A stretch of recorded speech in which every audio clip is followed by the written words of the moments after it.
السلام علیکم، SMTV global کے ساتھ میں ہوں آمنہ انفال۔ سب سے پہلے نیوز ہیڈ لائنز۔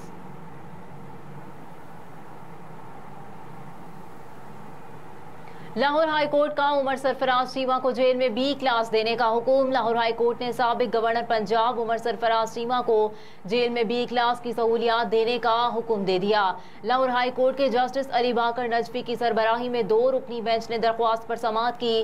عدالت عالیہ نے محفوظ فیصلہ سنا دیا۔ عمر سرفراز چیمہ کی اہلیہ رابعہ سلطان نے سابق گورنر کو جیل میں B کلاس کی سہولیات دینے کے لیے ہائی کورٹ میں درخواست دائر کر رکھی تھی۔ عمر سرفراز چیمہ کو اختیارات کے ناجائز استعمال کے الزام میں گرفتار کیا گیا ہے۔ پھنسے ہوئے ہیں۔ شاہراہ قراقرم کی بحالی کا کام تاحال شروع نہ ہو سکا۔ پھنسے ہوئے مسافروں میں سیاحوں کی بڑی تعداد بھی شامل ہے، جنہوں نے شاہراہ کو جلد بحال کرنے کا مطالبہ کیا ہے۔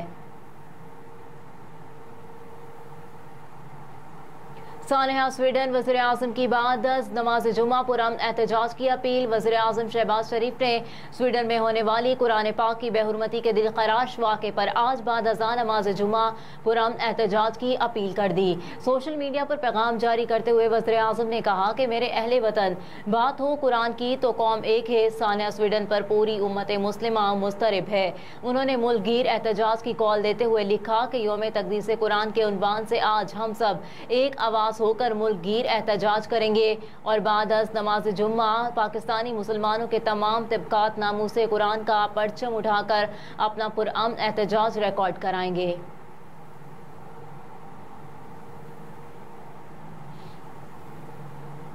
اقوام متحدہ کی فلسطین پر اسرائیلی فضائی حملے کی مذمت۔ اقوام متحدہ نے فلسطین پر اسرائیلی فضائی حملے کی سختی سے مذمت کی ہے۔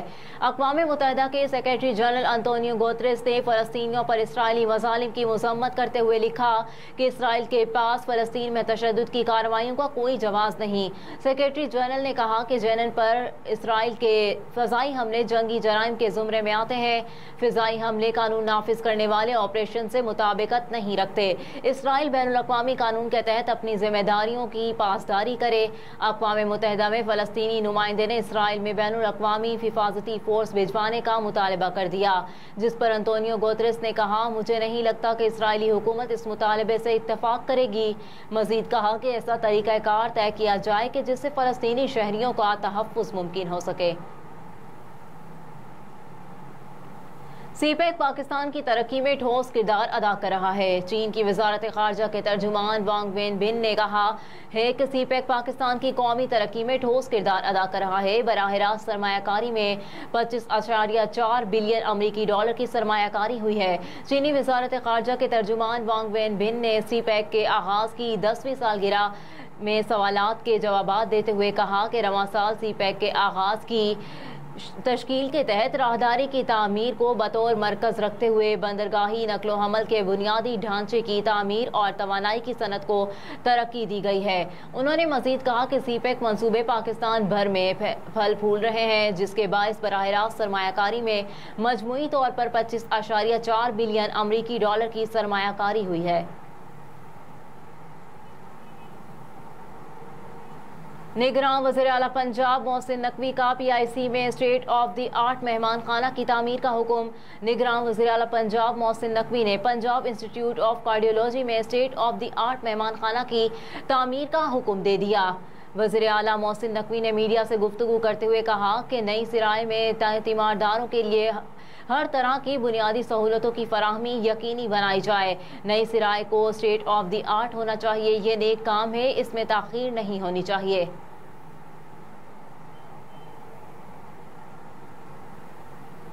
عوامی مسلم لیگ کے سربراہ سابق وفاقی وزیر داخلہ شیخ رشید احمد نے کہا ہے کہ غیر مقبول حکومت لا کر اور لوگوں کی خواہشوں کا خون کر کے ملک کو IMF کے حوالے کر کے دھمال ڈالنے والے اپنے انجام کا انتظار کریں۔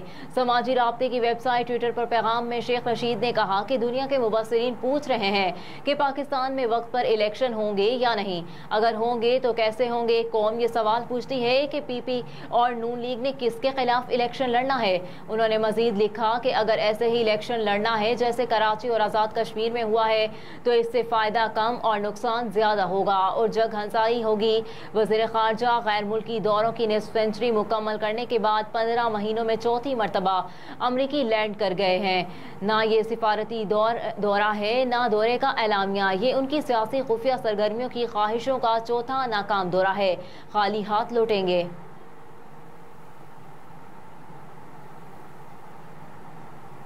9 مئی واقعات فرانس میں پاکستانی کمیونٹی اور عوام کا صدر میکرون کو خط میں کہا گیا ہے کہ پاکستان کے حالیہ سیاسی اور معاشی عدم استحکام کے ذمہ دار چیئرمین پی ٹی آئی ہیں۔ پی ٹی آئی نے اپنے دور حکومت میں پھیلائی معاشی، سماجی اور سفارتی تباہی کا ملبہ موجودہ حکومت پر ڈالنے کی ناکام کوشش کی۔ فرانسیسی صدر کو لکھے گئے خط میں کہا گیا ہے کہ چیئرمین پی ٹی آئی نے سوشل میڈیا کو نوجوان نسل کو گمراہ کرنے کے لیے ہتھیار کے طور پر استعمال کیا۔ خط میں مزید لکھا گیا ہے کہ 9 مئی کو ایک سیاسی جماعت کے شرپسندوں نے ریاست کی اساس پر حملہ کیا۔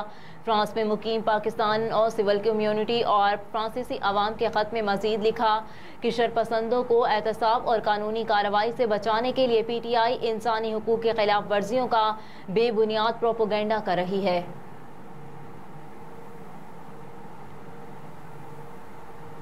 بلوچستان میں بلدیاتی انتخابات میں بی اے پی نے میدان مار لیا۔ بلوچستان کے 35 اضلاع میں بلدیاتی انتخابات کا عمل مکمل ہو گیا۔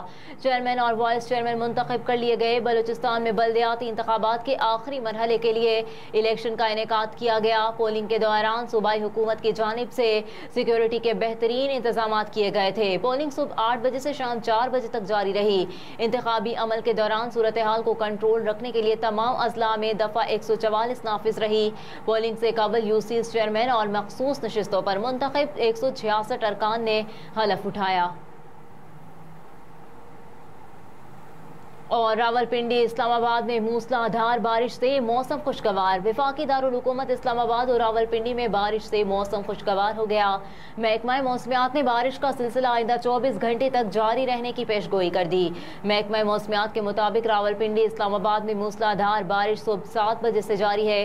ممکنہ خطرات کے پیش نظر ریسکیو 1112 مختلف مقامات پر ہائی الرٹ ہے۔ محکمہ موسمیات کا مزید کہنا ہے کہ آج کشمیر، گلگت بلتستان، خیبر پختونخوا میں گرج چمک کے ساتھ بارش کا امکان ہے، جبکہ مشرقی پنجاب، شمال مشرقی بلوچستان اور سندھ میں آندھی اور گرج چمک کے ساتھ موسلا دھار بارش کی توقع ہے۔ ہیڈ لائنز آپ نے ملاحظہ کی۔ نیوز اسٹوڈیو سے فی الوقت اتنا ہی۔ آپ دیکھتے رہیے S M T V global.